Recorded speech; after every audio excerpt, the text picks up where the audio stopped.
subjective health versus the objective health.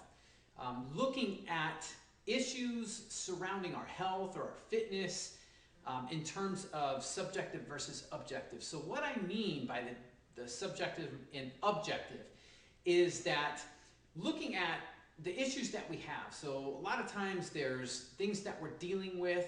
We feel certain ways. We have aches and pains, whatever it is that's going on.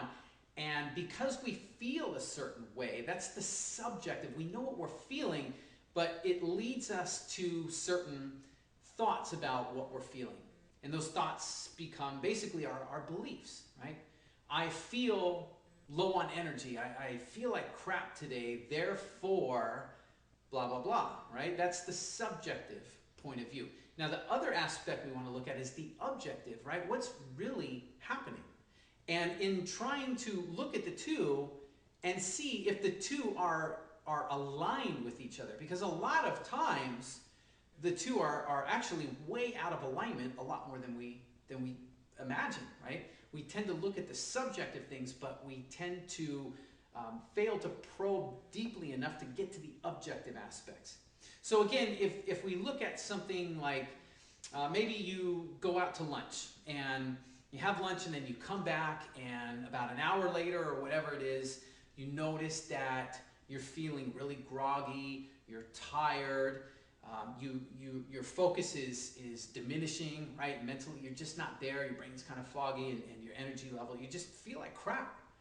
And it's easy to look at that and go, God, I feel like crap, what's going on, and you try and trace back what what could have made you feel this way, and all you think about is, well, I had lunch about an hour ago, and you might think, though, it might not be anything in particular that you're aware of, right? Maybe you ate healthy.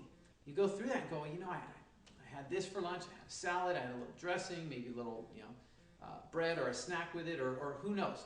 But in your mind, you might be thinking that you ate reasonably healthy, so why am I feeling like this? Well, other things then start to go through your mind. Maybe it's, you start thinking this is just how it is, I'm getting older now, and this is just the process and something I have to deal with, or whatever the case might be, right? But that's the subjective viewpoint. So in looking at it more objectively, if we look deeper into the matter, maybe we would find that we have to ask ourselves, what do I define as healthy when it comes to my nutrition? What am I defining as healthy? Because if we understand it a little bit more deeply, then we might be assuming that healthy foods are healthy for everybody across the board, when in reality, we are all a bit different in our genetic makeup. And therefore, foods that are healthy for some people can be equally as unhealthy for other people, right? What makes somebody feel vibrant and energetic and strong and alive can make another person feel weak and sick and fall ill, right? So we have to look deeper into those kinds of questions. What do I believe is healthy? What is my view on that? And is that true? Because maybe there was something that I ate that actually wasn't healthy for me that's causing me to feel this way. And when we feel this way, we start to medicate the symptoms, right? So we feel low on energy, and rather than looking at things more objectively, well, the subjective says, well, I feel down, I feel like crap, so maybe I go get an energy drink, or maybe I just need a little bit of coffee, right? Caffeine or sugar or something like that, which is only going to, in the short term, make us feel better, but in the long term, perpetuate a constant cycle of these subjective problems. So again, we need to look at things objectively. Another example could be having gone out for a weekend of golf, and you come back and your shoulder's in pain. And you notice that whenever you go and play golf, or whenever you go out and play tennis, your shoulder is always flaring up and in pain. And you start to look at the subjective, well, I feel this in my shoulder all the time, therefore a lot of conclusions can happen, right? I'm getting older, my shoulder's got maybe bursitis, or maybe it's arthritis, and therefore I need pain medications to relieve this because I can't stand this and this just won't go away, right? And again, we're looking at the subjective and medicating the symptoms without getting deeper into the objective. Well, looking at things objectively, what could be happening? How do we know arthritis is the problem to begin with, right? A lot of times arthritis is passed off as this condition in and of itself, when arthritis is just a symptom, right? Arthritis is nothing but, it literally means an irritation or an inflammation of a joint. But that's not the cause of the problem. It's a symptom. We get a symptom that something somewhere in our body is wrong, and maybe the shoulder's taking the stress of it all.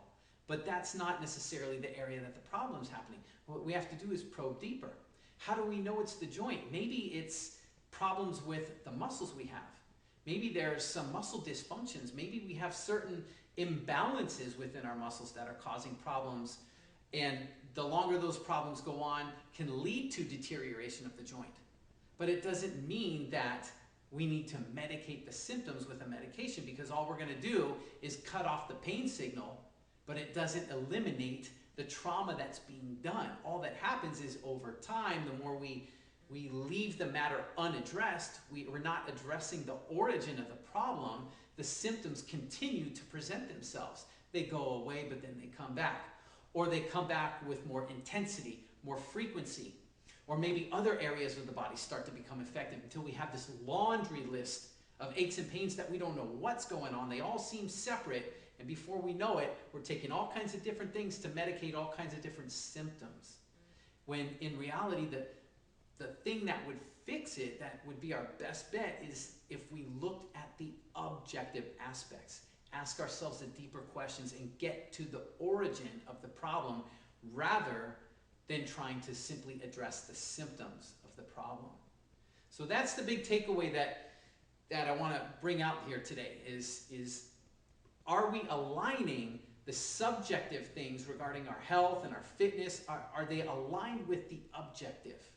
Right? Making sure that we get beyond just these subjective things about our thoughts, feelings that we're having, and then what thoughts we start to believe because of that, without probing deeper into the objective aspects of it, asking ourselves the deeper questions and really taking the time to dig in there and look at it, because it's worth looking at. All right, so that's what I wanted to share today. Hopefully you found this a little bit interesting. Hopefully maybe it opened your mind and gave you some new insights, and if not, then hey, I'm glad that you sat through this far and listened to me anyway. So until next time, this is Kevin Yates. Have a great day, and I'll talk to you soon.